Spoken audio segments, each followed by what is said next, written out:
Welcome to Relics Radio, your favorite weekly podcast dedicated to the metal detecting and treasure hunting community. Here are your hosts, Ken from Adventures in Dirt and Tony from 5280 Adventures.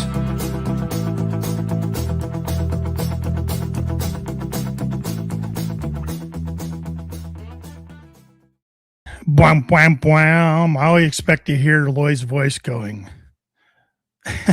kicking it right out of that. Welcome to Relics Radio, Wednesday night here from Northern Colorado. Welcome, everyone. Welcome. Thanks for jumping in to join us tonight. We're talking about metal detecting tonight. Boy, what else do we talk about? All kinds of things, I know sometimes, but metal detecting tonight. Can't believe some of the stuff we've been up to here in Colorado. So I'm going to invite my buddy Tony to bring on with me. Come on, buddy.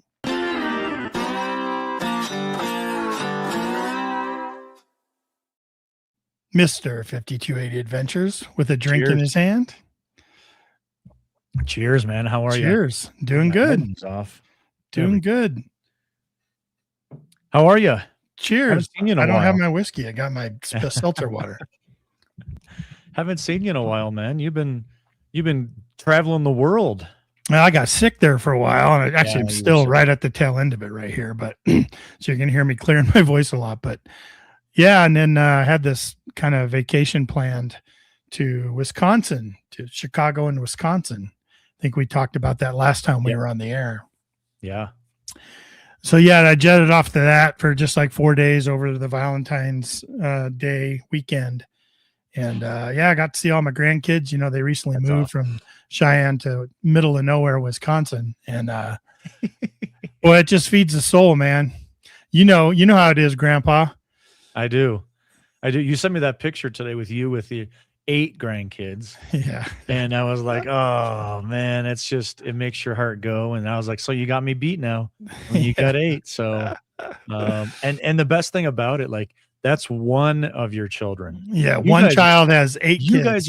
You guys are set to have like 50 grandkids. We do. So. We got 6 kids, man. So one of them has 8. So I mean, she's probably not done. So you're off to a good start, man. So yeah. But it was just fun, you know what I mean? Like they just all were driving down this country road in the middle of farmland USA, and there they are out in the middle in front of the house, man, just by the dirt road, just waiting for us to pull around the corner. And they're all jumping up and down and yelling back and forth. And it had been probably a year since we had seen them.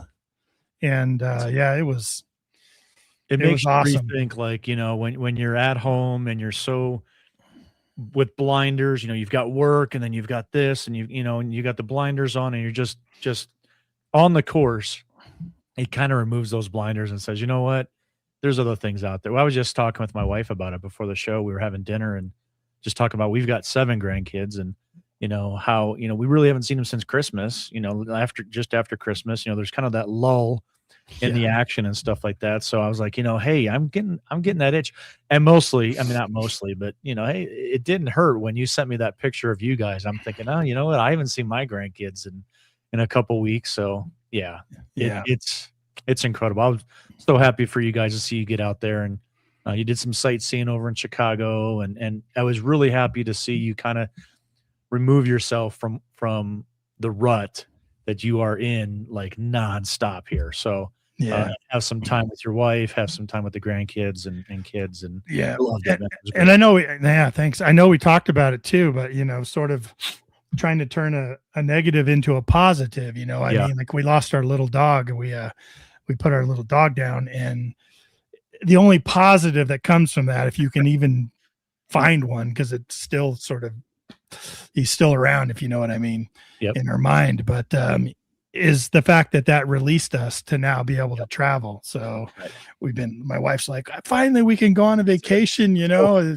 let's go. And so the first place we wanted to go was to go see grandkids that moved away from us here. And it's just cool, man. You're sitting with them. Each one of them's different. Each one of them, you have a little bit of a different they remember different things. And I got that chance to connect to each one of them, and kind of, you know, the little ones were real babies last time we saw them. And so now they are able to interact with you, and even their dog, man. because they have this humongous dog, and every time I'd go over there to their house, that dog would just clamp onto me, man. I'm like the dog whisperer or something, you know what I mean? Like I would pop its mouth and we'd wrestle, and it's this huge dog. Right. And we'd wrestle, and it just got a big kick out of that and ended up on its back because I was rubbing its belly. And you know what, dude? It's been a long time since I saw that dog. And he came running up to me and kind of jumped up on me, and I popped his mouth a couple times, and he just laid down on his back, like rubbed my belly. He knew immediately who I was. Right. And that's amazing. Pretty amazing. Yeah. I love that. That's incredible. Family, guys, if you're listening to us live right now, leave us a little comment here, our visiting out of town family and things like that, and how often you get to do that, and how much it really means to you. Because we talk about, I made a post this week on social media on Facebook, had you and Cindy and Beth and myself when we were at Rush to the Rockies. Right. Said, of all the things that we find, metal detecting isn't always about the relics. And and then on top of it, this past weekend, Cindy, Beth, and I, and our guests were able to get out and detect, and it was just something of missing, and it was you not being able to be with us. It's not just about the relics, man. It's about spending those times and passions with the people that we really enjoy to be around. So, and we were talking to Jerry about that on the last show, and if you guys missed it, you go check that show out with Jerry.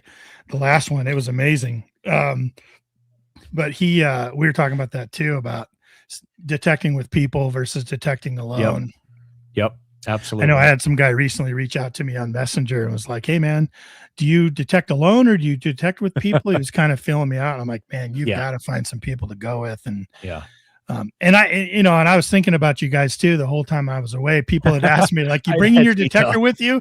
I'm like, "No, man, we're not going to have any time for that." And we didn't. We were busy, screaming busy the entire time. We were wiped out when we got home, man.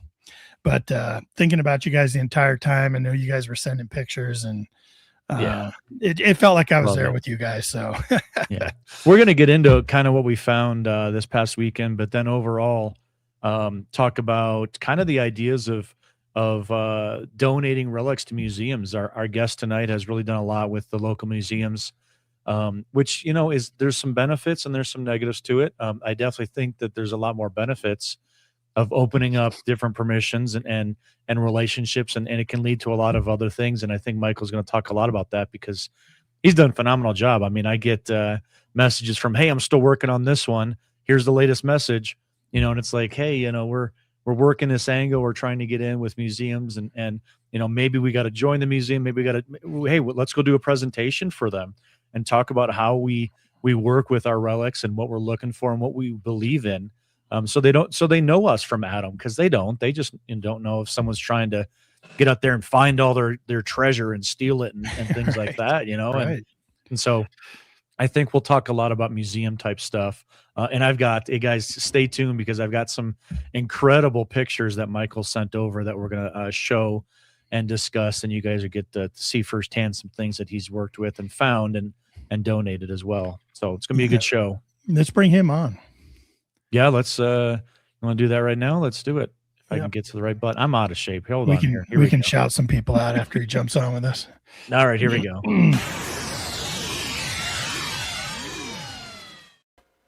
Welcome, Michael. Metal Detecting NOCO. Everybody knows you as Metal Detecting NOCO. What's up, Michael? What's up, guys? That was quite the intro. Special guest. I like that.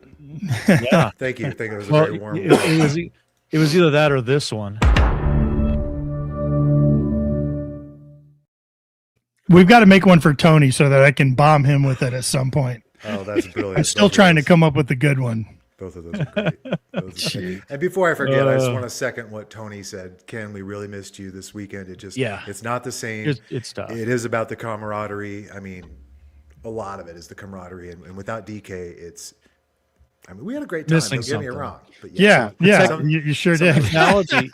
Technology is good, though. I mean, Ken and I have missed some hunts together. We found some incredible stuff, and you FaceTime with each other, and you're right there. We were sending pictures over to him. I know Cindy shot over that button that she found. And it's just including because, the five of us, the three of us, the two of us, those kind of deals. We're so excited for what the other person finds. And And I will attest 100% what you found this weekend. I had told you as well. I'm extremely happy that I was able to be there to see that and enjoy that with you. Didn't matter who find it, but man, what a freaking. And I can't wait to tell the story of it too, because there's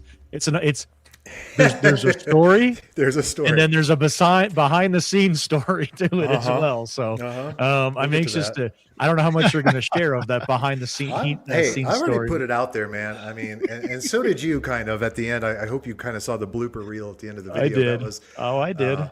That was funny. And you mentioned, being excited for other people. And that's how I felt when I first met you guys, as I brought you out to this incredible property that I'd been hitting for hours and hours and hours. And if you'll recall, like when I finally got a group of guys who actually knew what they were doing out there, if you'll recall, I found nothing that day.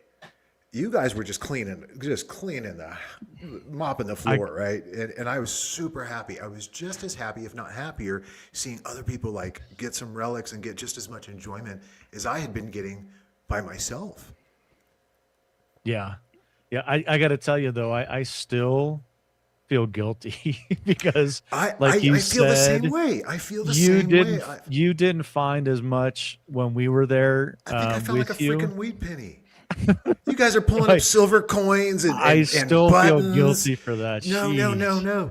And then but I can relate. I actually feel guilty after this last weekend. I mean, it was Valentine's Day weekend. Had a great time otherwise, but I went home like, this is. But then but since then I'm like, okay, you guys have been hitting this place for like what years? Yeah, I think we've been out there 7 years. It's like, all right, you guys have had your time, and you guys found some incredible things, right? If there's ever been a show that is going to define what we're always saying on the show, it's about inches and angles. That's what she said. It's all about inches and angles. That's what all right. It's going to be this show because you're right. We talked about in the last show. We had gone out there. I don't know how many more weeks ago. Cindy and I were out there. You and I were out there with Cindy a few weeks ago. You made that incredible find, Tony, and we have just hammered this place because it's a great place with a lot of age for Colorado, and had traffic. Man, it had traffic, and we're still finding stuff. And for me to see what Michael found out there in an area that I have personally hammered around those rocks, man. I can't believe you found that around those rocks. But anyways, we'll get into that. But yeah, it's just inches and angles. And the fact that this was your first time out there, right, Michael? Correct. And for you to find it on your first time out there in a hunted out place like that, man. Yeah, I chalk it up. So excited for you. It's like a kind of beginner's luck, right? I don't think it's no. You know what? I don't think it's beginner's luck. I'll tell you what it is. It's a different set of eyes. It's a different mind to get on a clean slate and go, if I was here 160 years ago, where would I go? And that's exactly what you did. Or maybe like when you guys came out to that permission I got, and you looked and you said, okay, where has Michael not detected yet? Not hit as hard, hasn't concentrated as much. And the location we were at, it's a large ranch. It's an open prairie, an open pasture that horses are in. And, that part is easy swinging, right? It's the low hanging fruit. You get out of the truck, you turn on your machine, you walk through the pasture, right? That part's been hammered. But where you went was, where would somebody go sit to get out of the sun into the shade and sit and relax for a second? And it was tough going. Luckily, I still have the recording of it, of me trying to get over the rock. That was not my most graceful moment in history. But no one's seen that footage. Michael's the only one that saw me be very graceful to get over the rock. Are you going to show that tonight, Tony? You ever seen that footage? You ever seen a baby giraffe try to stand for the first time? Well, here's the thing. Shoot. Like, my knees are done for, number one. Number two, he's in these rocks and these trees. And then on top of it, I know this is like, he's already said, well, I'm trying to get over there, bucket lister. So I'm losing my mind. I'm trying to see what he's got. I'm trying to get over these rocks. I'm not as nimble as I used to be. It was it was very humbling. But you did it. So, You made it. yeah. Cindy and Beth made it. You know, they found the path of least resistance and got up into where I was. But you nailed it. I mean, you have to think like, it doesn't matter how much time has passed. You think like a human being. Okay. Yeah. You know, where are people sitting down to get in the shade? Where are they having a sack lunch? And I don't know what a sack lunch looked like in 1850, but I'm trying to imagine it now. Like, what did they eat? Right. What did they eat? How did, did they, anyway. But we also talk about, where are you going? What sites are you going to concentrate on? What are we looking for? Ken says it all the time, right? High ground. Same thing as the Indians wanted, right? High ground near water. So those are the sites that we still gravitate towards today. And it was the same exact thing. Where are you going to go to get out of the shade? I mean, because it's the area that we're in. Right. Where do people sit still? Because if they're walking, if they're going on a wagon, they're not dropping anything. It's when they sit still. It's when they sit down for those picnics, and that's where you find the coin spills. Right. All kinds of stuff falls out of the pockets. If you guys think about it, though, this site is real near a stage station. Yep. Right, and not a swing station, a home station, and it was so a lot of people went through there, and it's also the confluence of about 4 or 5 different trail systems that ended at this home station and two creeks. So, I mean, a lot of traveling. Now, why were you finding so many relics that far away from the station is kind of odd. Like, was there that many people that was a stopping ground over there or a staging area before they continued on down the trail? Man, telling you what. The trail. There you go. The trail. Can't ignore it. Tim Mildigger said, don't ignore the trail itself. And there is definitely an area that we know of that is the trail heading into this location. I know Michael was running up it. It's something that I've hit, and we definitely, you can hear a lot more stuff concentrated in that area for sure. And absolutely don't forget to hit that trail. I mean, how many times have we watched videos on YouTube of people that, they're talking about the ruts, you see the ruts for, in the logging areas and things like that. And they dig, right in the middle of the road, and they come up with something incredible.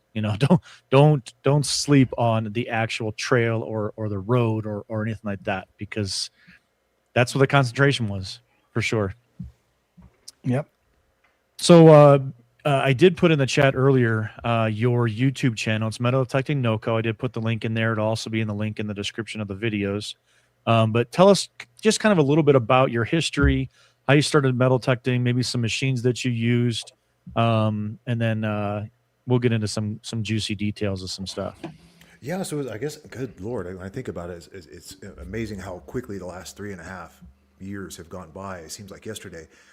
But I think it was close to my birthday, and I was like, I'm going to get myself something nice, And I used to collect coins when I was little, and I thought, well, I think it'd be fun. I think what happened was I stumbled upon a YouTube video, and I was like, oh, I should get into that. I used to go metal detecting with my dad when I was little. I used to collect coins.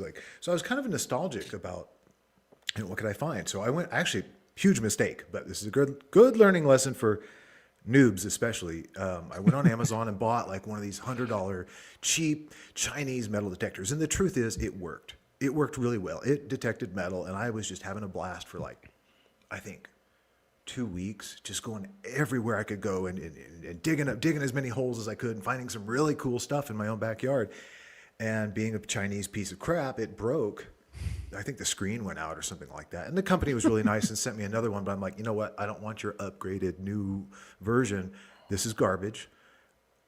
The learning lesson there was, for another $100, I could have just gotten a reputable machine. And that's exactly what I did. So I'm like, well, it seems like all the pros are going with the Equinox and other variations. And it seemed like MindLab was kind of the go-to for a lot of pros. So I'm like, well, I don't really want to spend $1,000. What does MindLab have for under 500? And I actually ended up with the Vanquish 340, the cheapest one. I still have it. It's my go-to machine. It's got the multi-frequency, multi-IQ technology. Is it an Equinox? Is it a Manticore? Absolutely not. But you dig everything, you're going to find cool stuff. Since then, I got the Xterra Pro. I wanted something waterproof. Again, didn't want to break the bank, and had good luck with both of them. They both more than paid for themselves. So fast forward. a little bit, and I actually found my first like true artifact, and it was just a little trolley token from, here in town. And I thought, well, what am I going to do with this thing? Well, why don't I reach out to the trolley folks? They actually still operate here in town. So if you ever come to Fort Collins during the summer and you want to ride the trolley, you can jump on and go back and forth. And they're original, trolley cars that they've restored. So anyway, they were gracious enough to give me a little interview. I thought, I'll go film it, and maybe I'll start a YouTube channel of my own. And the rest was history.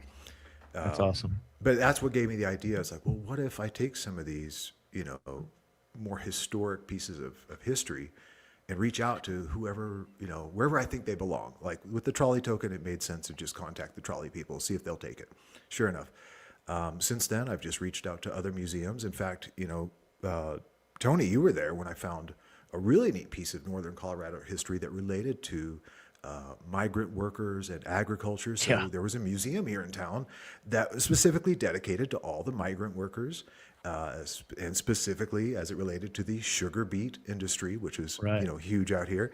And same thing, they were just like super glad to have this and put it on display as just what I've learned is it doesn't matter how small it is. It doesn't have to be like Lewis and Clark's freaking belt buckle. Even some of these smaller pieces, if you reach out and ask a museum, you'll be surprised. I've only really had one no. And the reason they said no is because they already had one of whatever it was that I was trying to donate.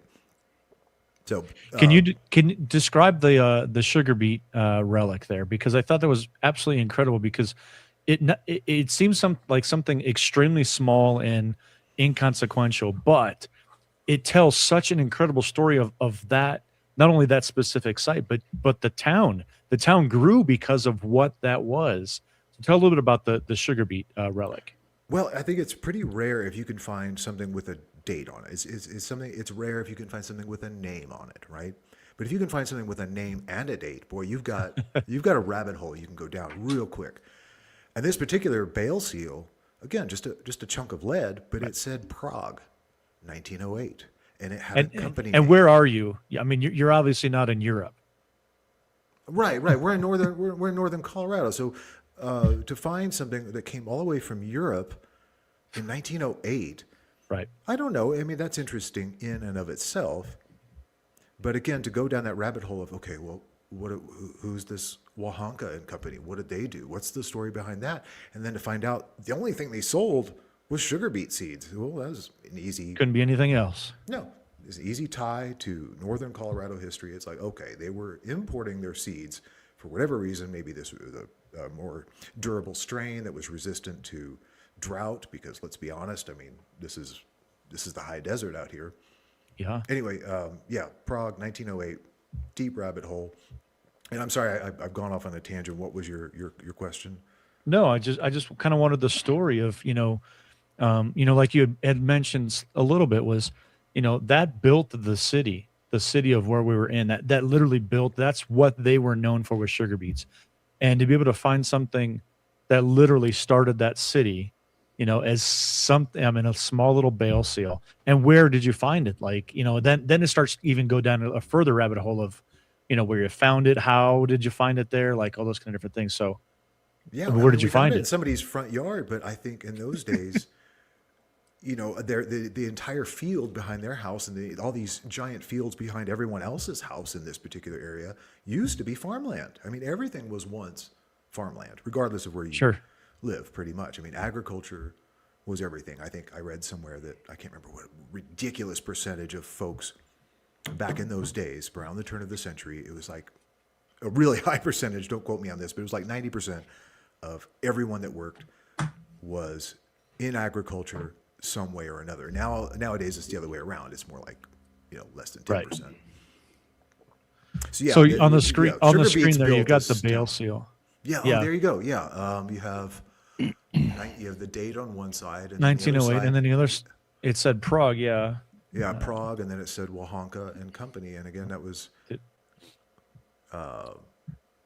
just a no-brainer. It didn't take but a quick Google search to figure out what this company did, and they sold. And of course, going down the rabbit hole then of you get to learn, you get to research it. Now you know something a little bit more about the town, or about a specific company now that's from Czechoslovakia in, 120 years ago. I mean, just how cool is this hobby? And I think one thing that's easy to overlook is, this personal aspect. When I met with the museum coordinator, I mean, the excitement on his face. I mean, I'm like thinking, how's he going to react? Is he even going to be interested? And he was just like super thrilled that anyone would take the time to reach out to him. And again, it depends on the museum. I mean, if you're dealing with some larger museums, they may not have the time or the interest.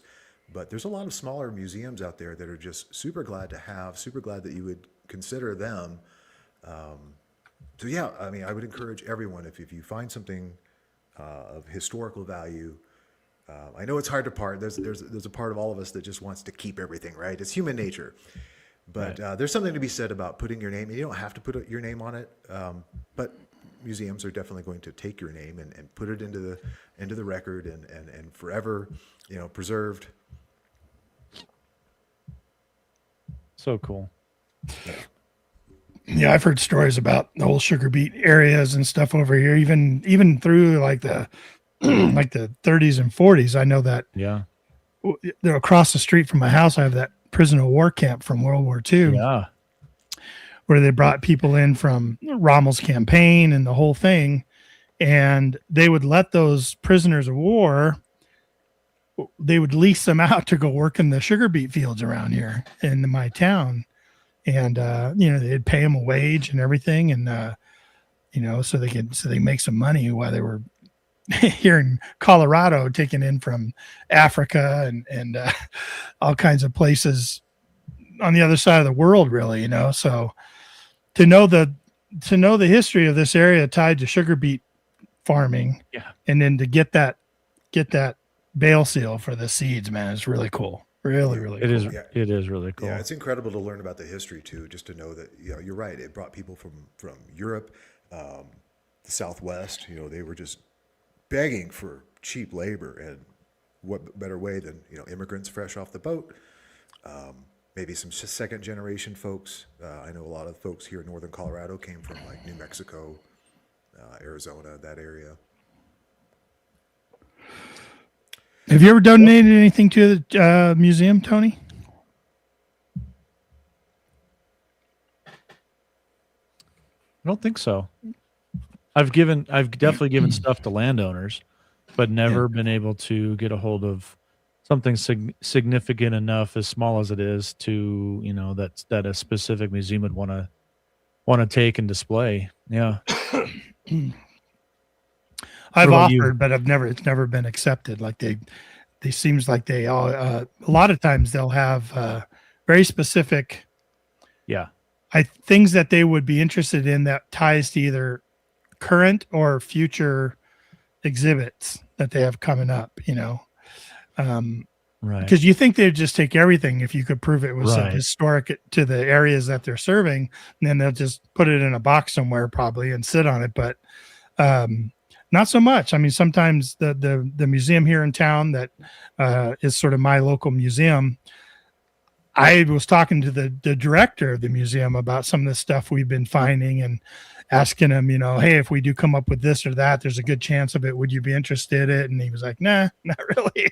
Like, he's like, we've got that exhibit for that kind of time period right over there. I mean, we could add stuff to it, but, they're more focused on. That's actually surprising to me, Ken, because just today I went and donated 2 items to your museum. Yes, you did. Interesting story. We'll get to that whenever you're ready. That's why I asked you who you were talking to, because I was just like, It's all about people I don't know. You don't know the right people, apparently. I don't. I just went with whoever was on the website, and I said, hey, here's what I got. Do you want it? And they're like, yeah. It's actually been, it's been months of back and forth and meetings and paperwork, and this has been my experience with several museums. Is it just takes time. They do not move quickly. There's not a lot of funding. But yeah, it's totally shocking that they were interested in what I donated today. And again, we'll get to that whenever you're ready. But before I forget, I mean, it's a great thing to add to your resume. I mean, if you're out there knocking on doors, trying to get permissions, being able to tell property owners like, look, I've got pieces in museums, even if it's just one, it shows, you're serious about the hobby. You're not just some gold digger, and you do take your preservation of history seriously. Yeah. I think that goes a long way for sure. For sure. Because I mean, you got a stranger knocking on your door, digging holes in your yard, looking for, in everybody else's mind, treasure, in their yard. And if you can come across as more reputable, I have business cards that I handed out. In fact, I did this last weekend, hand out a business card to try to get a permission. On the backside is metal detecting code of ethics, filling in your holes, taking your trash, respecting private land ownership, kind of all those different things. You've got a 30-second to 2-minute window for your elevator speech, and to present yourself as somebody who is trustworthy enough to go onto their land, their front yard, and go digging holes in it. I mean, so it certainly wouldn't hurt to drop a museum down on them too. Yeah, and my wife just reminded me that the museum did not have what I donated, which is even more surprising once we get to it. But before I forget, it would, as far as adding to your resume, if you can join a historical society, a history group, a community club, I found that helps a lot. If you can just say, hey, I'm a member of this group. I think it adds to that I take this seriously kind of deal. And I know you guys are members of several clubs, right? Yeah, it's just, it lends to credibility. I mean, a lot of people, if they're thinking liability, right, it gives you something to kind of change the topic to get their mind away from, this guy wants to dig holes in my land and he's going to hurt himself doing it and sue me for everything I've got. So if you start talking about the history of their land, do they know the history of their land? I know the history of land because I'm invested in history in this thing by being members of this historical society. I'm a regular contributor to our local museums. I'll say that sort of, a lot of times the guys in our properties were like, hey, you're welcome to anything we find. This is your land. But I would suggest that anything of historical significance we offer to the XYZ Museum or the XYZ Historical Society. And, you find out who your landowners are pretty quick. Sure. Where they're like, that's a great idea. Or you're like, well, hell with that. You know what I mean? I just thought about maybe the best thing that we can add to our resume is if we do find anything of historical significance, we definitely know Full Metal Digger, and we like to add to his museum as well because it's pretty extravagant. Pretty extraordinary. And you just drop, Full Metal Digger's name and you'll get permissions all day long. We'd really like to add to the Tony Frangella shadow box collection that he's got back there. Right. I was like, oh, right. really? Yeah. No, I agree. That line has actually worked really well. I'm not interested in keeping anything. It's customary to split things, but we don't have to. It's not a deal breaker. But if we do find something of historical significance, let's contact a local museum. We'll put my name and your name on it. Sure. It does tend to get some people a little excited about. A museum, huh? Well, let's talk about some finds. What do you want to start off with, Michael? Do you want to talk about what you dropped off today, or you want to go to some pictures here? Let's just get that out of the way because I think what have you got there, interesting. Ken? What's that? Oh, I found this over that way somewhere.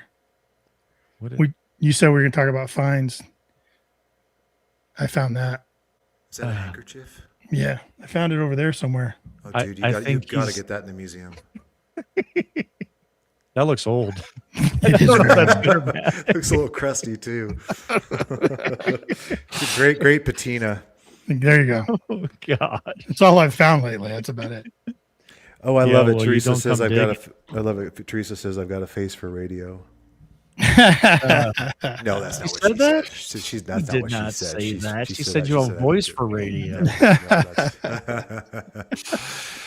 So yeah, it's not earth shattering, and this blew my mind today. My first question when I got to the museum is, okay, why are you so interested in? Again, we've been going back and forth for months and doing there's paperwork and there's meetings that have to happen with some of these museums, and a lot of red tape, especially when the city's involved. These are 2 Coca-Cola bottles that I found in a ditch, perfectly intact. And the great thing about this particular period of time where this Greeley Coca-Cola bottling company produced these bottles was they put dates on them. So it was like super easy to date them. One was 44, the other one was 47. So I'm thinking 82 and 79 years old, right? What's more incredible, though, is that they survived the ditch, because the city comes in and scrapes out the ditch with an excavator like every year. And so most of what's in the ditch is just old, broken bottles. But to find them intact is nothing shy of a miracle. But even more importantly, the fact that the Greeley Museum's like, yeah, we want these bottles. So again, first question is what's on everyone else's mind? Like, what's the big deal? They're just Coke bottles, right? Yeah. Well, they said they didn't have any. Yeah, and how can that be? How can that be? This company has been there since like 1905. And it's a keystone company in the town that is all about history of the town. Like it was kind of famous in the area. The fact that one of those companies, a glass company like that, was here in town. Yeah.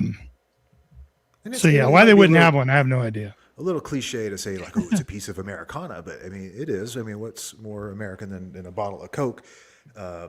But it does say, Greeley, Colorado on the bottom, so it was easy to tell where it came from. But yeah, they didn't have one. And they said the reason is it's technically trash. It's 80-year-old trash now. So one man's trash is another museum's treasure. So given their age and the story behind them, they said most people just don't realize, they just toss them. Yeah. Shame. Oh, and they did say that they have an exhibit. They have an exhibit coming up called Abuelita's Kitchen. They told me all about this exhibit they got coming up. They said it might go on display during that particular exhibit. Oh, so cool. that was kind of cool, because let's be honest, if you do donate to museums, most of the time it goes in a drawer, and occasionally they might put it out in a rotating exhibit. But yeah. The fact that I watch Brandon at Adventure Archaeology, who digs a lot of bottles, and just finding, and I've been in dumps as well and search for bottles. Finding a bottle with like that small town on it embossed in it, to me, it just makes that a closer connection to it. You could find bottles for whatever, or you can buy bottles because they're rare and this and that. But being able to find, a Greeley, Colorado bottle from 80 years ago, I just think that's such a cool thing. I found one of my favorite bottles I found was up in the mountains in Leadville, and it had the Leadville name on it, as well as the pharmacy that it came from. So, I mean, I showed it to one of the guys that was not part of our party that was digging in the area for bottles. And he was like, oh, it's like a $10 bottle. And I was like, yeah, but you know what? That's like $1 million bottle to me. I mean, it says Leadville on it, and that's where I was. Yeah, once it goes into a museum, it's priceless. It's absolutely priceless. The value cool. is irrelevant. What matters is, like, you got, again, an artifact with a name and a date. Yeah, love that. A location. I mean, ever since I moved here and I learned the history of this town, and I learned there was a bottling factory here, I've been wanting to find one of those bottles. Just so it's on my shelf. And look, I found this bottle from my town that has all this history. They changed locations a few times. I'm like, where would they dump all their error bottles or their return bottles? Where would they dump all that stuff? And for you to have found that, dude, I'm just like blown away that you actually were able to find one intact. You know what I mean? That image. I wish there it is. There's the image. I love that. That was cool. Yeah. That thing is 120 years old. Again, it's not the age so much as this thing survived literally a demolition derby for 120 years. Right. That ditch just gets scraped and scraped and scraped. They just drive the excavator right through the ditch, smashes absolutely everything. So to find something from 1905 that survived again. Describe what this bottle is to us, if you can. That's from a local bottling company here in Fort Collins. They used to be right downtown. Now there's like a music venue there. But thanks to a local historian, she did some research and she found some mention of this Poudre Valley Bottling Works here in town. And what's interesting is a really cool story. The owner of the bottling company actually took a shot at the sheriff. Oh. Now, he didn't shoot the deputy. I was going to ask. That was my next question. He took a shot at the sheriff. Apparently, this happened downtown in 1906. The sheriff turned around, shot him dead.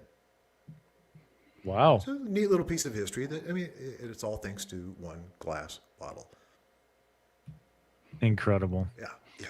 Isn't it funny how the relics we find take us down rabbit holes of learning history that our terrible history teachers in school never would have taken the time or interest or anything to teach us about.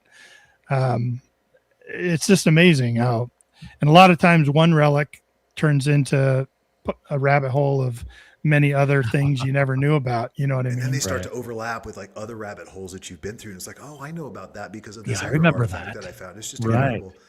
And sometimes I catch myself talking to like property owners. I'm trying to sell them on getting a permission. And we go down talking about history. And I'm just shocked at some of all these facts that just kind of come, pouring out of my mouth. I'm like, wow. Good thing I have a memory like a trap because it's just, and again, I think it's a good selling point when you are talking to folks and telling them. Sometimes I've told people about the history of their own property that they didn't know. Yeah, that's the thanks best. to all these rabbit holes, and they go, "Oh wow, this guy kind of does know what he's doing. He's not just gonna clean." What I like on top of what I like on top of knowing the history is having a picture of the map that shows the location of their site as well. You say, and when you show them, hey, listen, this is a 1900 map. This is the road that's right out there. This is the crossroad right here. This is your house. This is your location. And this is what says used to be here in 1900. This is the reason why I'm knocking on your door, because this interests me. Yeah. And they can then take that piece of paper and look down and look up at you and go, oh, wow. Like he's done his research. He has that passion. I mean, the amount of hours that we put into not only detecting, boots on the ground, but could be 3-4 times as much time just researching to find the site as well. So we had that experience with that school that time, remember, where we went up to the landowners came to the door and we wanted to go detect the school that was on the corner of their property. Yeah. And they're like, no, it's on the other corner. And like Tony pulls out a map and he's like, it's right there. And they're like, oh my gosh, like all these years we thought it was on the opposite corner. And then we walked out to the corner and started finding stuff right away out there. And they were totally blown away that we came with the backup and the paperwork to kind of show that we had done this research, When we talk about going down the rabbit hole, it happens. And a lot of people, some people know that I'm into a different type of treasure hunting too, which is reselling items on eBay, flipping items for a profit. And I was doing some research on some of that because there's this auction coming up and it has a bunch of this pottery glassware that I didn't really know too much about. So I'm still learning, right? Still learning. What is this? What is that? And I stumbled on Fiestaware. Oh, you guys ever heard of Fiestaware? Radioactive. Holy cow. Fiestaware, man. Get a Geiger counter, man. It'll light it up. Oh my gosh. It is so collectible.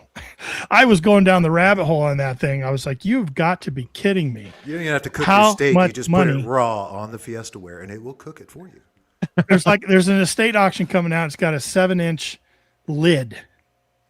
Looks like a ceramic lid, orange in color, radioactive color, they call it. And it's just a lid. It's just a lid, 7 inches. So I go searching on recently sold on eBay. $2,500. Oh, wow. And the auction was at $60 or something like that at the time I looked at it. And it recently sold for $2,500. Others were like $600 and $750. And I'm like, you got to be kidding me, man. So once you start digging into anything, it can lead you right down a rabbit hole into stuff you've never even known about, whether you're talking historic relics or even like this, researching, trying to learn about something that you're into for some other hobby, whether it's, magnet fishing or anything like that. Just crazy. So you said you're still learning about that kind of stuff. You're not as good as Jocelyn is, that can just right off the top of your head, just no like that, huh? No. She knows about Fiestaware?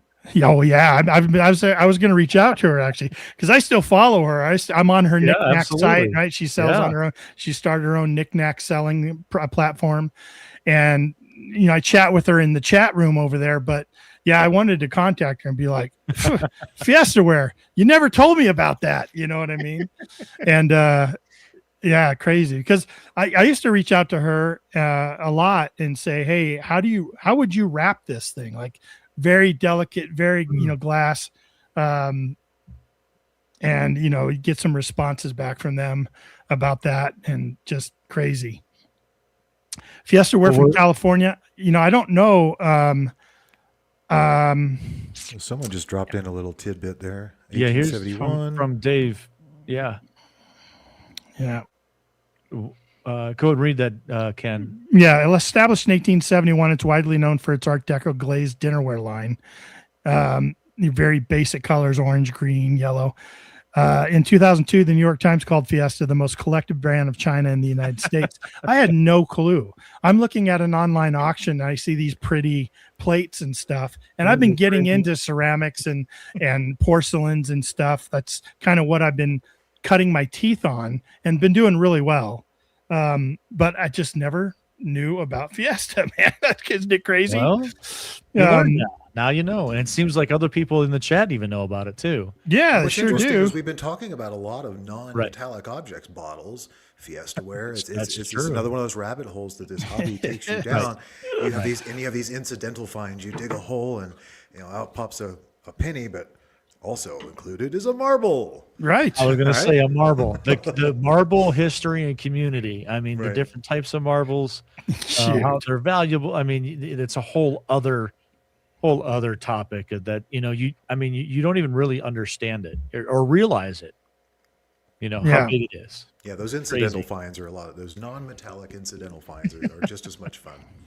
Yeah. Japanese manga books. Who would have known? Oh, geez. There's an auction that's just got a crap ton of them. Just a crap ton. And I'm researching. I'm like, they sell for that much? Like, oh my gosh, you got to, like, who's paying that kind of money for these Japanese you books, guys know I don't keep anything. You guys know I don't keep anything, right? I mean, I keep a few things, but I love giving away or donating all the things that I find. But of all the things I keep, it's marbles. They're so small, they don't take a lot of space.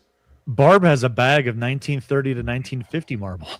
Heck yeah. So I would love to know, Barb, how do you date these things? I don't mean just like, buying them roses, but I was going to say, I think Barb and you are both married, so I don't know how you're going to date either one of them, but that's okay. Yeah.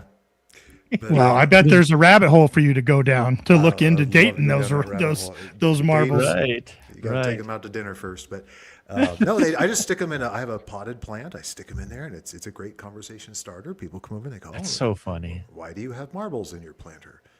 Well, how much time do you have? Hey, there's a couple other comments about the Fiesta ware. One I wanted to point out was Teresa wanted to know, did you bid on it, Ken? Not yet. It bids tomorrow, and do you think it's going to go for $60? No. So there's all kinds, right? So what you do is you favorite them, like you add those to your favorites, and what'll happen is I'll start getting a text when they start closing, and they start closing 10 minutes before the bell rings. And what you do is you can't really snipe the auctions like you used to be able to on eBay and different stuff. You just can't do that anymore, because once you bid within under 5 minutes, if you put a bid in, it resets to 5 minutes. Right.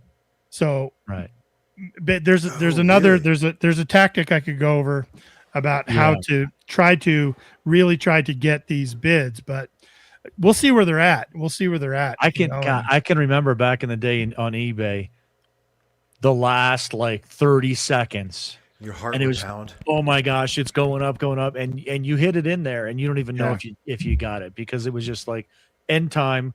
And then it cycles through, and you're like, "Oh, I didn't miss." I remember those days, and no matter how stupid the item was, your heart would just race at this last 10 seconds. Oh, the adrenaline dump on that was insane. Yeah. That's how long it's been since I bid on anything. I didn't know they stopped doing that. Yeah, it resets now, so it makes it more fair for everybody. It honestly gets to the point to where nobody wants to outbid you. Like, that's the highest price that it's going to be, rather than the time ending. And then the price is what it is. So you're really going to put in what you're going to sell it for. Now, there is a strategy that I've learned. It's sort of, you're trying to feel out this other buyer that's a fish on the line. You're trying to feel it out. So maybe you'll let it go to 4 minutes and then undercut them, or overbid them, outbid them. and then see if they come right over the top or if they let it go another couple minutes, because then it resets to 5 minutes. And then if you get them to go over the top, you maybe do that 1 or 2 more times, or maybe let it go all the way down to 1 minute, hit it again. Because by then maybe they've moved off to other auctions that they're watching and stuff. And it's just, it's toying with their emotions. Huh? It is, because you're excited. You're watching. Like one time I had a guy, I went back and forth with them. We're getting side railed, I understand, but I went back and forth with him a few times, let it go down to like 4 minutes, and he let it go down to 4 minutes, and then I let it go to like 350, and then he let it go to 350, and then it went all the way down. He let it go to like 5 seconds, and then he hit it again, and I think that was just like a big F you, you know what I mean, to me, and it went back up to 5 minutes, and then I rebid right away. And he just let it go, and he let it go all the way back down and I ended up getting it. But it was, there's little strategies you can do to see how invested people are in with it. But sure. Yeah. One last comment on the Fiesta, where I wanted to shout out to Aggie Hall joining us. She says, don't eat off the original Fiesta. High levels of lead and uranium in the paint. That's exactly right. That's exactly right. Yeah. I think at this point it's more of a decorative collectible rather than you're probably not using it. Yeah, but those it sure is. Those lead paint chips are so delicious. In this auction, every piece is in immaculate shape. You know what I mean? So I'm like, man, how much money do I have in my bank account where I could go try to bid some of these things to flip them? But crazy. Nice. Well, there was definitely a find I want to talk about, because it's kind of one that I don't know, I had kind of a personal connection with, but I wanted to talk about this particular one right here. Yes, nice. So this is a fantastic picture. So this is a non-dug picture of a token that you found, and we've got some pictures of you actually finding it. But tell us a little bit of the story about this picture, and then we'll get to the other pictures. So first of all, that date, 1843, is the year of when the Peter Schuttler Wagon Company was established. Now, this token was actually minted, we guess, sometime in around 1860. I found this token. First of all, it's an advertisement for the Peter Schuttler Wagon Company, but more importantly, the local authorized dealer for the wagon company out in Cheyenne, Wyoming territory, long before Wyoming was even a state. There you go. And the local authorized dealer, he was like your local Ford dealer. His name was Herman Haas, and his name is on the other side of the token. So you talk about rabbit holes. This was like one of the deepest rabbit holes. Luckily, this, by the way, is now in the Wyoming State Museum. And the curator for the museum did a lot of research. She gave me an incredible interview. This Herman Haas has connections to the Anheuser-Busch family. Hey, Michael, can you get closer to the mic real quick? Yeah, absolutely. Is that go. better? Yeah. Okay. So yeah, incredible find. And where I found it was even more incredible. So again, this is like, think about this like an advertisement for Ford or Chevy, right? Come on, next time you're up in Cheyenne, Wyoming territory, come buy a Ford or a Chevy from you. But in this case, it was a wagon. But I think what happened was they sent these tokens, these advertisement tokens, down to the stage stations along different trails, basically saying, hey, if you want to get off these stage lines, because they were really miserable to travel on, come on up to Wyoming. We'll hook you up with your own wagon. And anyway, this token was found at a home station. Contrary to a swing station, this is where you would actually stop, get off the stagecoach for a little while, maybe get something to eat. But I think they probably sent somebody down here with these tokens and said, hey, next time you're in Cheyenne, come buy your own wagon. Fascinating history, and then even more fascinating. Here it is. I think I've got this once-in-a-lifetime find. Tony comes out. It is once-in-a-lifetime. Come on. It is a once-in-a-lifetime find. And I'm super grateful that Tony, you got to find one on the same site. So they were obviously handing these things out by the fistfuls, and luckily 2 people dropped one. Yep. So you've got one. Wyoming State Museum has the other. Yeah, I was going to say, you reached out to Wyoming because that's where the token is from, Cheyenne, and they they said, yeah, we would love to have it. And you actually have a video of you going up to Wyoming State Museum, doing kind of a presentation or a handing over, talking about the history and those kind of different things. And it was one of the more entertaining videos, I'll be honest with you, because it's history, it's the museum, you being able to have that relic there. And then if you go down a further rabbit hole about Herman Haas, where I've gone, this guy was part of the first legislative branch of Cheyenne territory or Wyoming territory. And the things that he had done in his life, even backdating, actually stemming from a trip through or in Ohio when he came from where did he come from? Prussia, I believe, is where he came from. And he settled in Ohio, worked as he was a volunteer in the volunteer military right around, I think, the 1840s, if I remember right. Ventured out west. He did a lot of iron work, blacksmithing for the military, for shoeing for the cavalry. Came out west during the Indian War type of times and settled in Cheyenne, went into the wagon, fixing wagons and that kind of iron work, and moves into legislative branch, like all these different things. He was actually, he actually has an incredibly interesting life. And with what I found, because I knew that the Wyoming Museum already has one in there, mine is actually, it's sitting in this display case right here. Ken and I both do a lot of ancestry. We're on ancestry.com, and you can start dating back, and trying to find ancestries. I went to look for Herman Haas's family in order to try and give my token to them. And he only had 2 sons, and neither one of them had any kids. So it ended right after his 2 kids, which I was pretty bummed about, but it still has a fantastic story. Great relic. Well, I just want to say I'm impressed. Your recall is incredible. It's like you were working for the museum all these years. But yeah, and then again, the connections to the Anheuser-Busch, and there's a Budweiser brewery just up the road. Yep. It's a small world, and the rabbit holes run deep. But yeah, super impressed with your. It's incredible. Yeah. After one small little relic that was found at a site, it links to the site, links to a territory, links to legislator. I mean. And on top of it, one of the things that really kind of, I don't know, it's a very interesting part of history out west.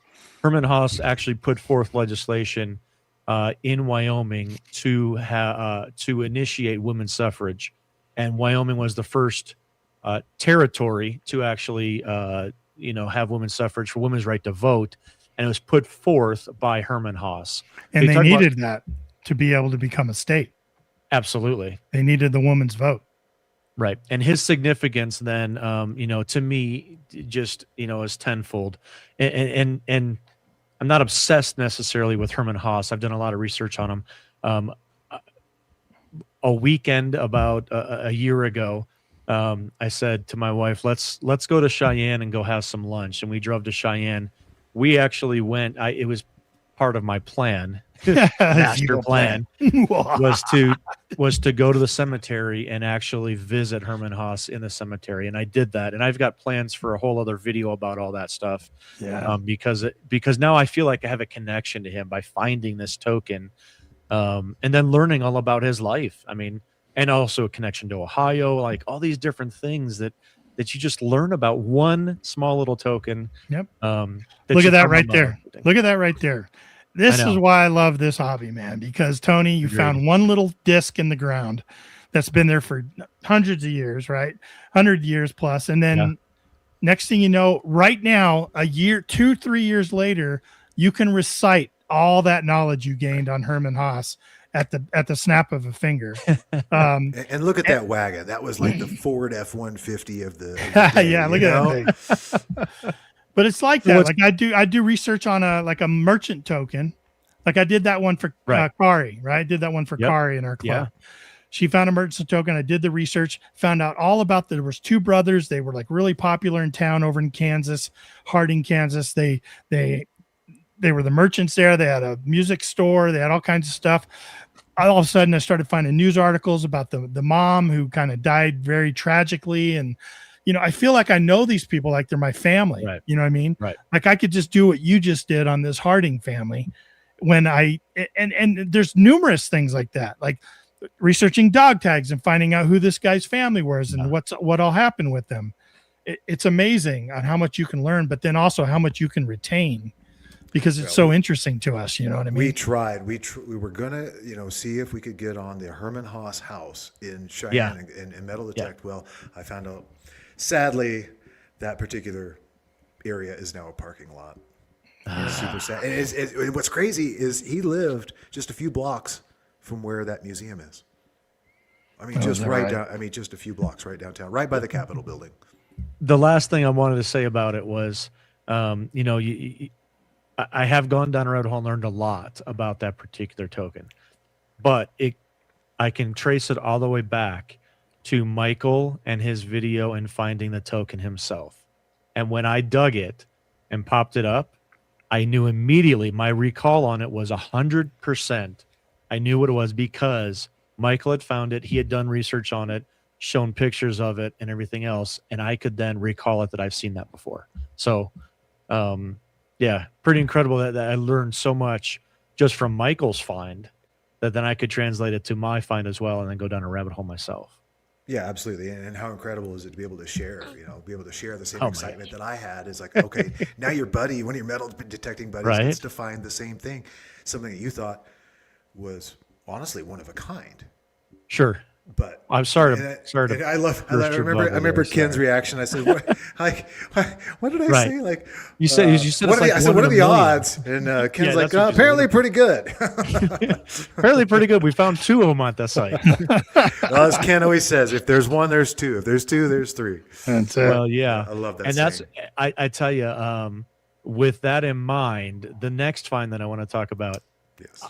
I'm hoping that there's 2 because I would love to find the second. You know what? Maybe, you set precedent. You find the first one, and then I go back and I find the second one. So the takeaway from last weekend, man. I'm going this weekend to the same spot. It's never hunted out. It's never hunted out. All right. So you just put out a video about 24 hours ago, actually, and it's titled, if I have it, "A Find of a Lifetime at an 1850s Pioneer Site in Colorado." And it's kind of, we went metal detecting last weekend. So, kind of tell us a little bit of a story here leading up to the find, and then we'll show the find, and maybe we'll get to the bloopers part of it too. Oh, I love that. You want me to tell the story? Yeah, go ahead. I mean, it's your permission, but, yours and Beth and Cindy's, but, geez, I guess the reason why it's a find, go ahead. Yeah, we can. So the essential the location. We've been there for 7 years, verified 100% that it had a military trail through it. Like Ken had said, it was a good settling site, confluence of 2 creeks, a couple trails, heavily traveled area, and we've done very well at this site for 7 years. We continue to go back, and I got to tell you, we were out there. Ken and I, a couple weeks ago, with Cindy, and it was harder than concrete, dry. We found some good stuff, of course, and we're still finding good stuff out there. But when you and I and Beth and Cindy got out there this past weekend, just remembering what we had gone through a couple weeks ago, totally different site. Oh, really? Oh my gosh, we had a little bit of rain from Friday to Saturday. We got out there on Sunday. It was like butter. It was incredible. Was it diggable, really? It was like there was no problem digging at all. But not only just the digging side of it, the hearing everything was insane. I couldn't believe how much we were actually hearing more of, which is incredible. I mean, we were able to find, Cindy found a general service cuff button. When the landowner actually came up, we were about maybe halfway through the day. The landowner returned, and we all opened up our boxes, and we're like, "This is what we found." And she was amazed. You found all that today, knowing we'd been there 7 years. Yeah. How did you find all that today? I mean, each of us had 5 to 10 lead bullet, 1860 bullets, casings, the button, the I think coins. all 4 of us got a round ball, right? Yeah.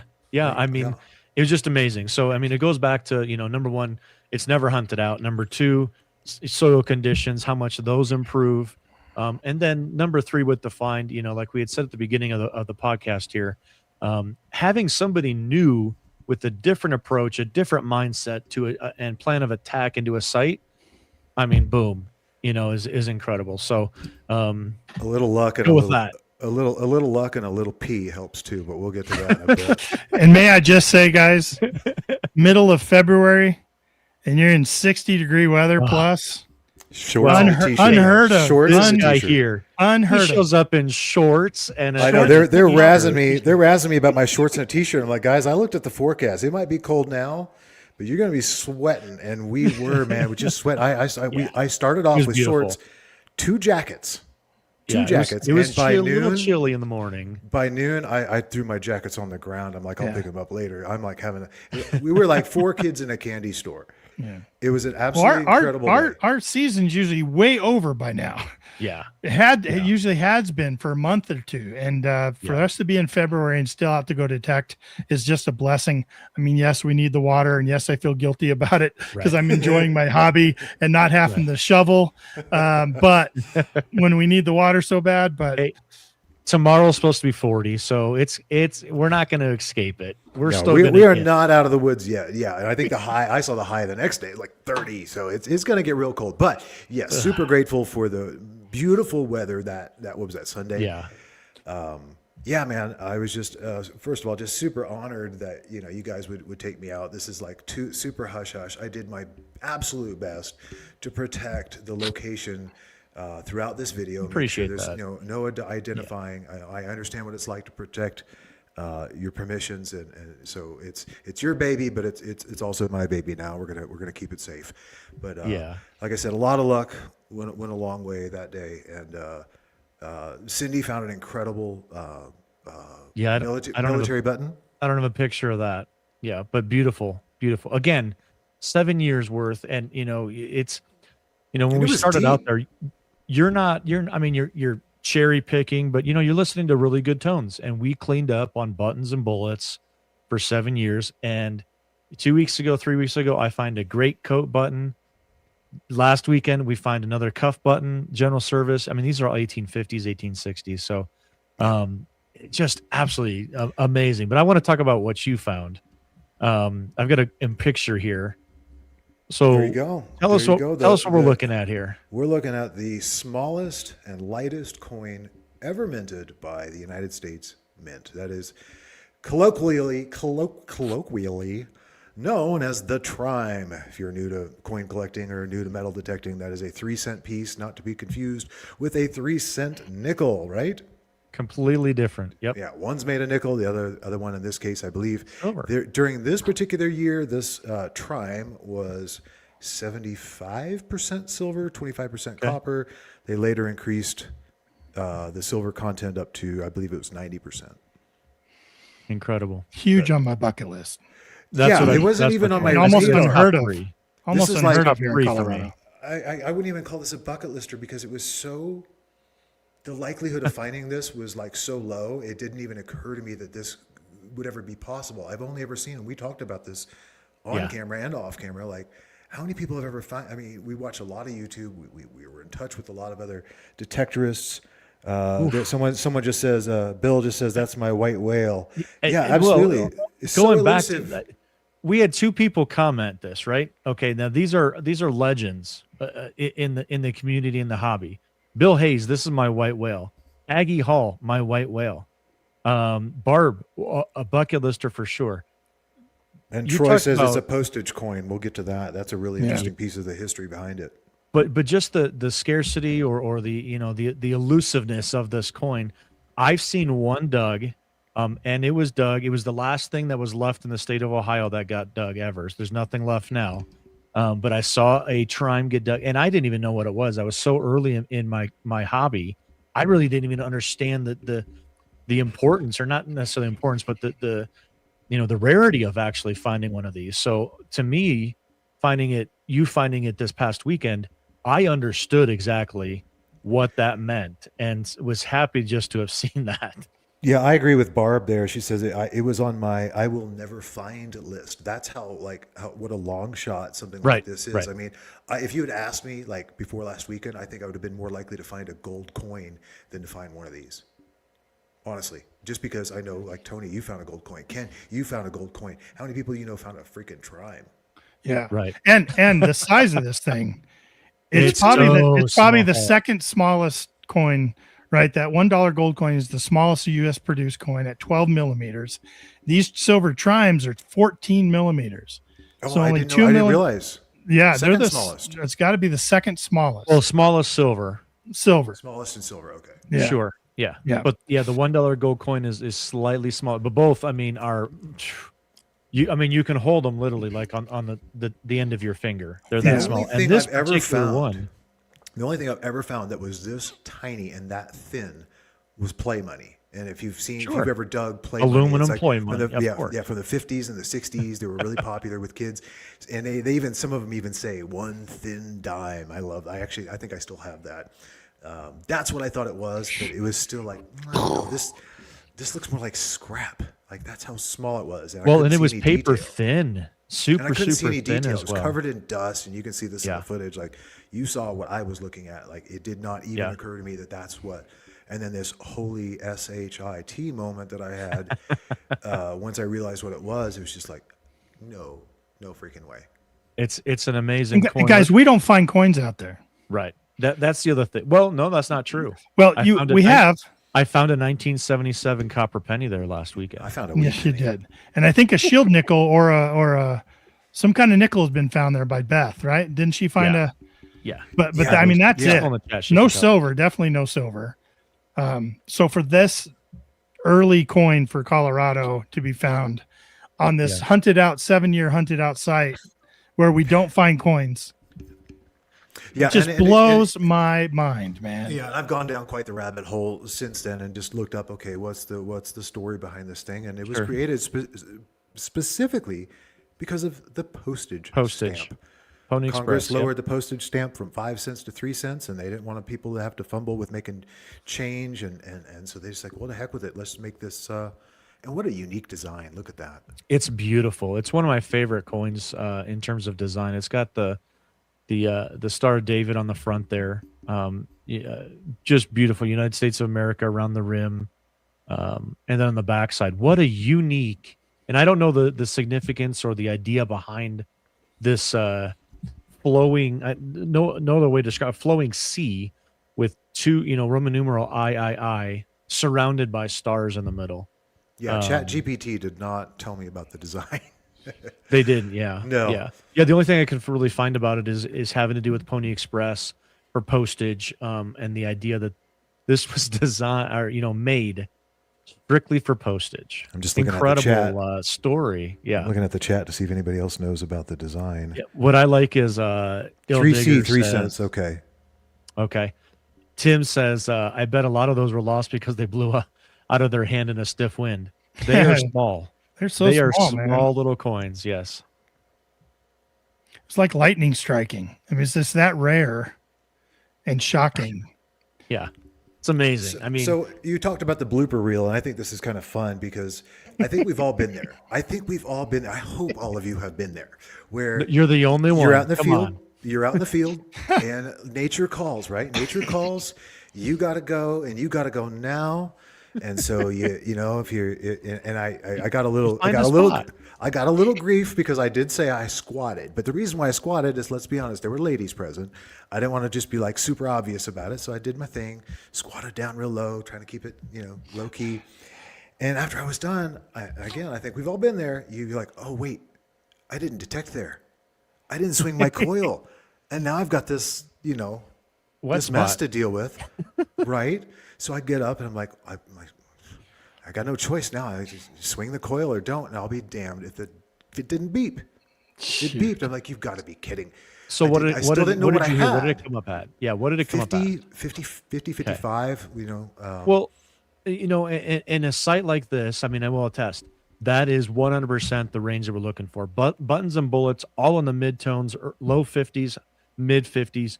You're looking for that. You hear anything like that, and you are going to 100% dig it because that's That's what everything was made out of during that time. And it should have like occurred to me at the moment, why is something that small coming out that high? If that had been aluminum, you would have been looking like 10, Right. Yeah. 8, just another piece of aluminum foil, right? But it didn't occur to me like, wait a minute, why is something that small? Well, it's the silver content.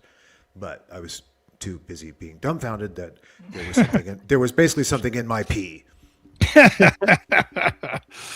Wow.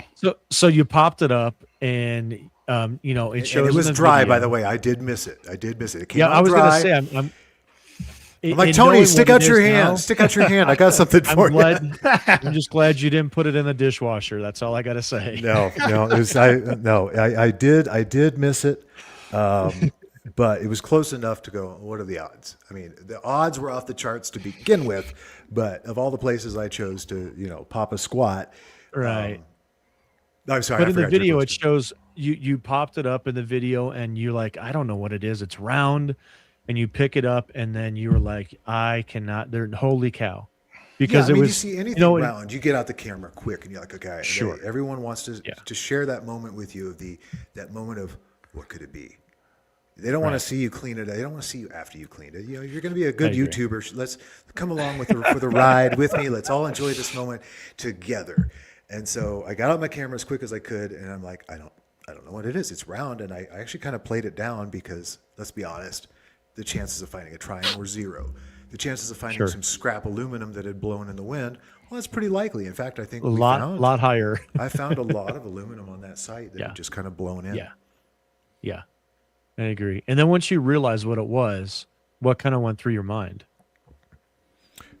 I'm sorry, I'm reading the chat. Say that again.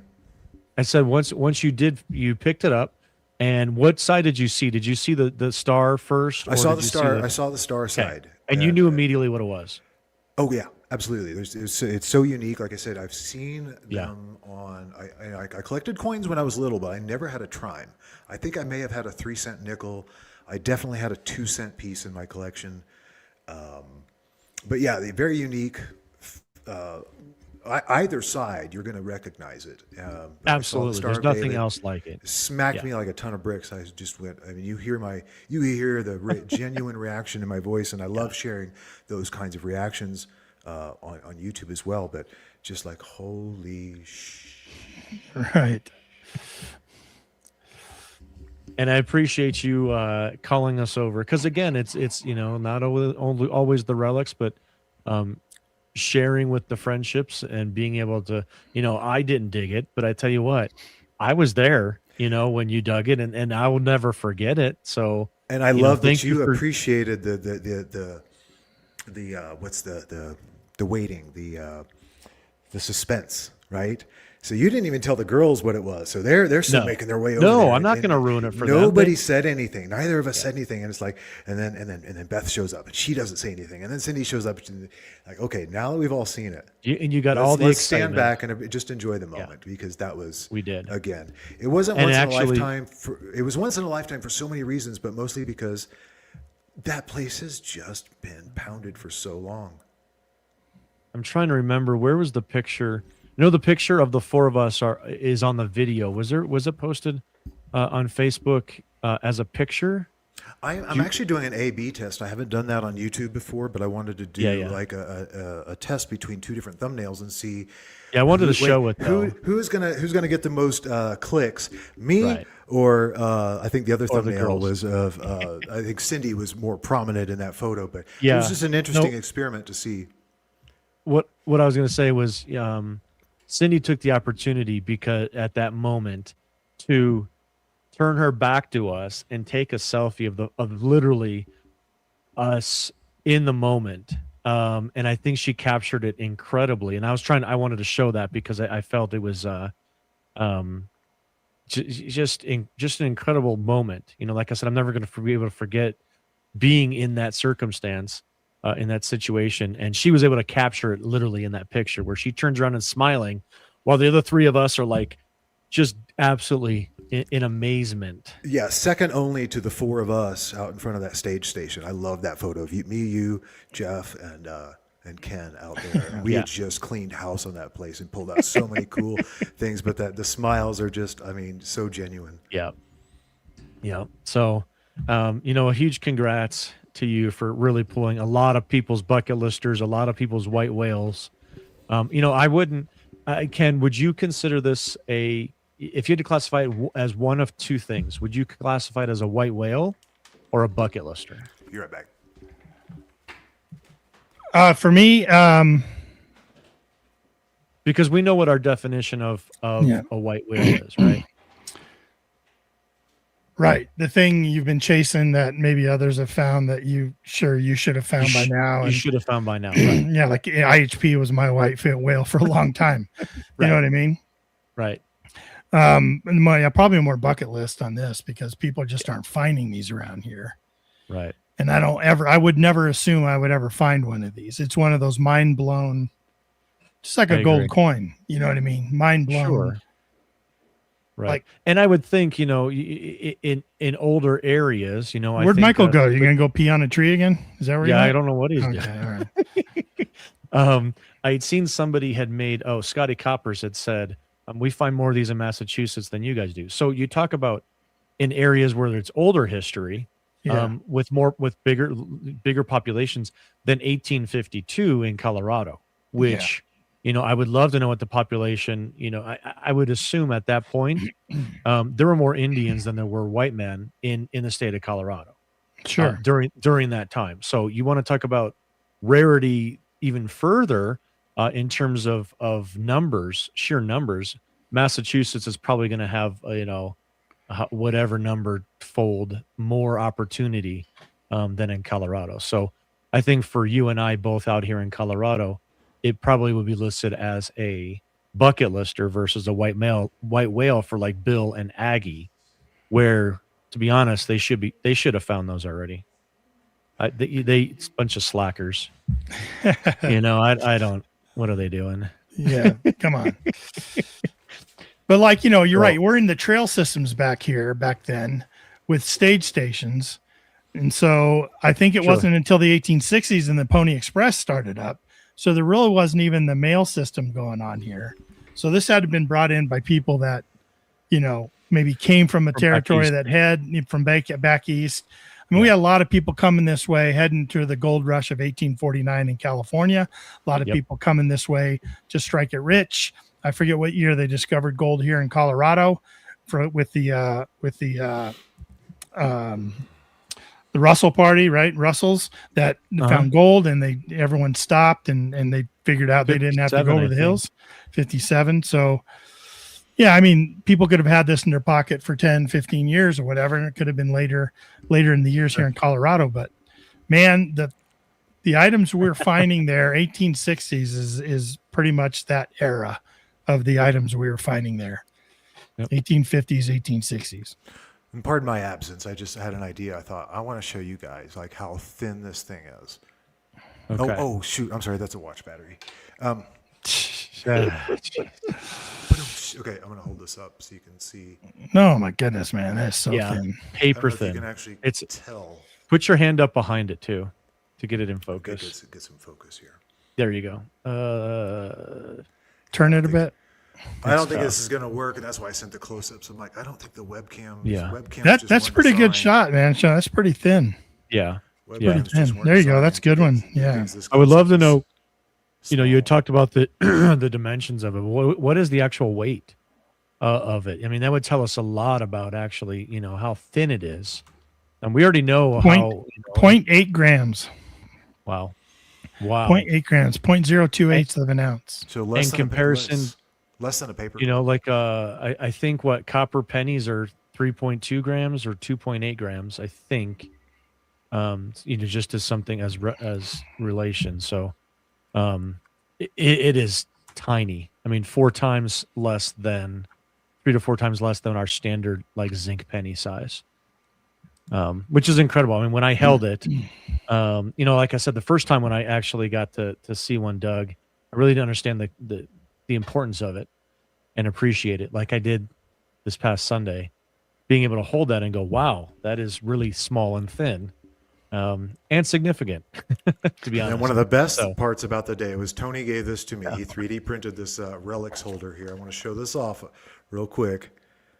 I mean, this is just the coolest. He gave this to me before we took off for the hunt. It's got a coin side and a relic side. Never dreamed I'd find something like this cool, to Well, you got to use it.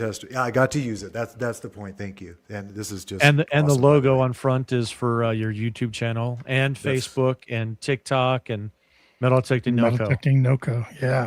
Yep. I don't have any adventures. You guys have adventures in your name. We got 5280 adventures. We got adventures in dirt. There's not a lot of adventuring going on my YouTube channel. It's kind of lame. No. It's all metal detecting. It's all metal detecting. It's all metal detecting. An occasional bottle. Yeah, bottle digging. Yeah. Michael mentioned it, but the weight of a standard paperclip is 1 gram. So his coin at 0.8 of a gram. Don't ask me why I know that. Less than a paperclip. Wow. Jeez. That's amazing. I'm working. I started working on it today, and I haven't told Michael this yet, but I am working on a display for that. So do not, I mean, you can do what you want, but I'll give you a noogie if you do. Don't give that away. This is not Please going hang anywhere. on to that one. This is not Okay. going, and if it were like, historical, or if it Sure. was like, okay. Sure, if it of was course. I take that back. If it were a love token, I'd still keep it. Those things are cool. That's another bucket lister. A love token. I would love to find one of those. Yeah. Very, very cool. I've got some good ideas for a display for that coin. So Tony, you've been making a lot of cool displays lately, man. Yeah, I've been working on them. Lots of stuff coming up in the future for that kind of stuff. So make sure that you guys are, usually we wait till the end to kind of plug our stuff, but follow me over on YouTube, or on Facebook, putting out some pictures of some displays that I'm coming up with that eventually will be available to everybody else. But go over to Facebook. And how Tony's doing these custom designs is incredible. I mean, he's not just like downloading these 3D models and printing them. He's putting a lot of work into and time to make sure that each holder is specific to the thing that the person found. Well, this is kind of funny. This is off the cuff here, but a listener to our podcast, Nick from Thin Blue Diggers, he actually started a new business where he does sports cards, and I made this for him too. He's got it's called 330 Cards and Collectibles, and this is a sports card holder that I'm sending over to him. But man, talk about going down a rabbit hole, not of another damn hobby. 3D printing. God, crazy. It's consuming. Anyways, get back to our guest here. Well, it was a lot of fun coming back from my trip and seeing all the stuff that happened with you guys out there. It was, we had a good weekend. Yeah. We missed you. I'll have to get back together. And if this weather keeps up, we may be getting back together here pretty soon. Yeah. To be honest with you, we're not going to have to wait very long. We never really stopped. We did not have a winter here in Colorado. There were like a few weekends where I had to skip out, but every other day, I mean, the ground didn't freeze. Isn't it cool? It only takes one cool find to open up a place right back again. Tony, you found that button. It was amazing. Yeah. Now let's go. Now Michael finds that Trime. I'm like, let's go back. We have found so many cool things there over the years. There's got to be more. Now, of course, the frequency between all the really cool things have slowed down a bit, but we're still pulling stuff out every trip there. I can't remember the last time we were absolutely skunked. As a team, I can't remember the last time we were skunked there. You know what I mean? No, we pulled out a lot of stuff. That surprisingly, still. Yep. Yeah. Let's go, man. I'm ready. Yep. Yeah, we've got a lot of leads. We've got a lot of potential permissions coming up. Tony and I have brainstormed a little bit about another area we'd like to reach out to. So we're in the season right now for the heavy research. This is when we're supposed to be doing all this research when it's cold and you can't get out. It's hard to do research nice weather when you're out metal detecting. I know it's cutting into my research time now, damn it. We've been getting out. It's cool. I can't believe it. Yeah. Yep. Well, go ahead, Michael. The only other thing I wanted to add, again, my whole thing is it's not what I'm all about, but one of the big things that's really important for me that I learned is if you can, get some of these artifacts that you're finding into a museum, then everybody wins. I mean, YouTube's a big, a very rewarding thing because, again, I get to share this hobby with anyone who wants to look at it. We get to learn about the history of the property, the history of the artifacts. They get to come down that rabbit hole with you. But if you can get something into a museum, then it just again, everybody gets to enjoy it, no matter Benefits how from small it, or sure. mundane you think something is. You'd be amazed. Sure. What some museums will say yes to. Sure. Love it. You think they'll take that? Somebody called that a snot rag earlier in the chat. A crusty Yes. snot rag. Yes. Yeah, it's all you. absolutely. Oh yeah. Yeah, they're definitely going to take that one. And one thing I'd never heard, Ken said something about like, oh man, I got something that belongs to the museum. I need to get back to him. I don't want to know what it is, Ken. I've never heard that before. It's like, yeah, he's like, I got something that actually belongs to them. I need to get back to them. I do. I found it in my garage. I'm like, oh, Probably they're should have probably said that. wondering where that is. I said the quiet part out loud. Crap. Don't worry, they're not watching the show. So funny. What kind of Well, I metal think we're detector do you bottoming swing, out. Michael? Oh, My two machines, man. I'm a minimalist. I can't explain it. I like the Vanquish series, the 340, the 440, the 540. I could do without the bells and whistles, so I went with the 340. Love that machine. Super simple. Turn it on and go. And then the Xterra Pro. I wanted something affordable. I wanted something waterproof. I wanted something that had a beach mode. And that Xterra Pro, same thing, man. I'm of the opinion, like, it doesn't matter what you swing. You got to dig everything. You could easily go out with one of these cheap Chinese. I don't recommend it. You could get a cheap Chinese metal detector and go out there and find some really cool stuff. It's just proof that it's a numbers game, and you got to dig everything. But I'll be honest with you, if it were in the budget, I'd have a Manticore. There you go.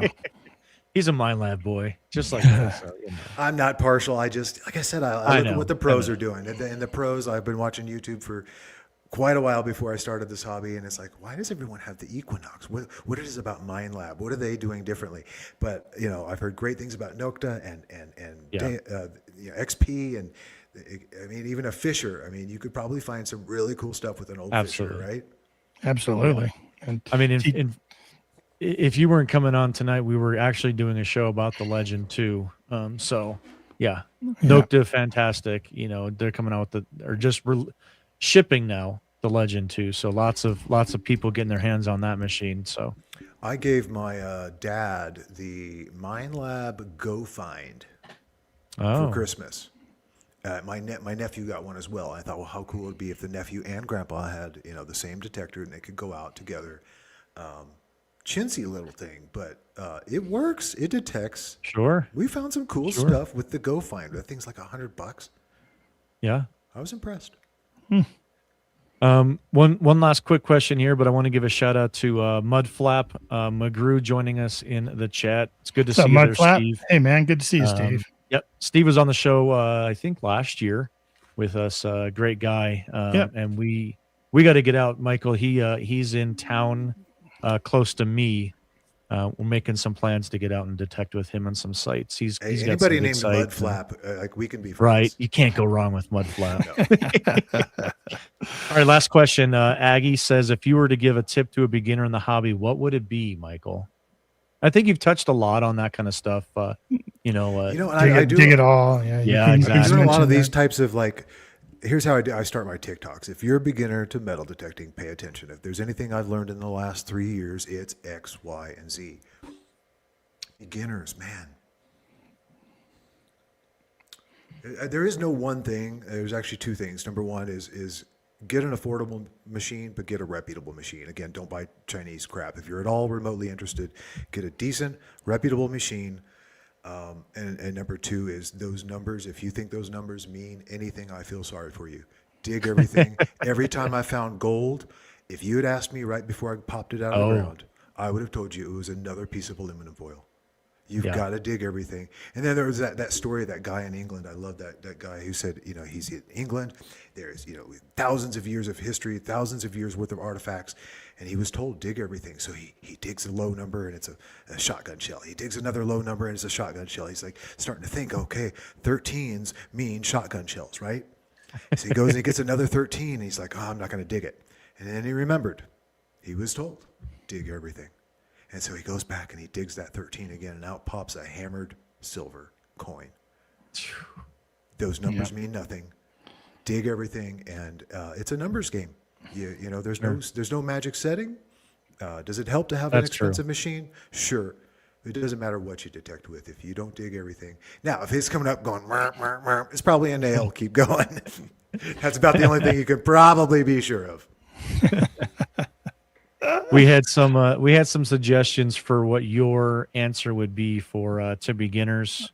One of them was swing the detector before you take a pee break. That's a great suggestion to beginners. Apparently not. Take Swing a pee before and you then pee. detect. No. Pee first. Pee first. That was the lesson this last week. Salt the ground, huh? Pee everywhere. You're gonna the gold just like floats up to the surface. It floats out, huh? The trimes just come out of the woodwork. Oh, geez. That's what I was doing wrong. Jeez. That's funny. All right, well, let's get out of here, guys. We're past our time. Michael, thank you so much for coming on with us, man. Thank you for having me. This is a lot of fun. It always is. Yeah. It's always fun to hear from talking you. with you always.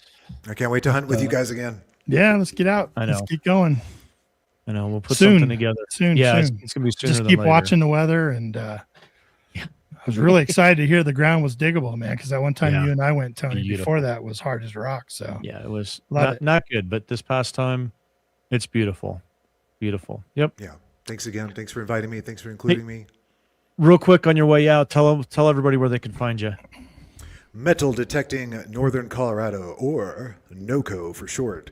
NOCO does not mean no company. I don't know where that came from. NOCO. Out here, everything's abbreviated. You got DOLO, you got FOCO, which is short for Fort Collins. How many acronyms can you think right, of? Lodo. NOCO, Lodo. There you go. Metal Detecting NOCO on Facebook, TikTok, and YouTube. There you go. Good stuff, man. Good stuff. Everybody head over to social media. Check out Michael over on Metal Detecting NOCO. Give him a like, give him a watch. He's got some really fun stuff. We didn't even get to talk really about the gold that you found. That one gold ring that you found was freaking amazing. But and that title video, when you land on my channel of the four of us doing the stage station, I leave it there for a reason. That is the most epic hunt I've ever had, and we just had such a great time. Yep. Everybody head over and show Michael some support.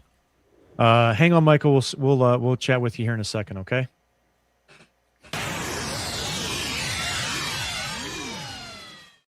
Ooh, good stuff. Good guy. Yeah.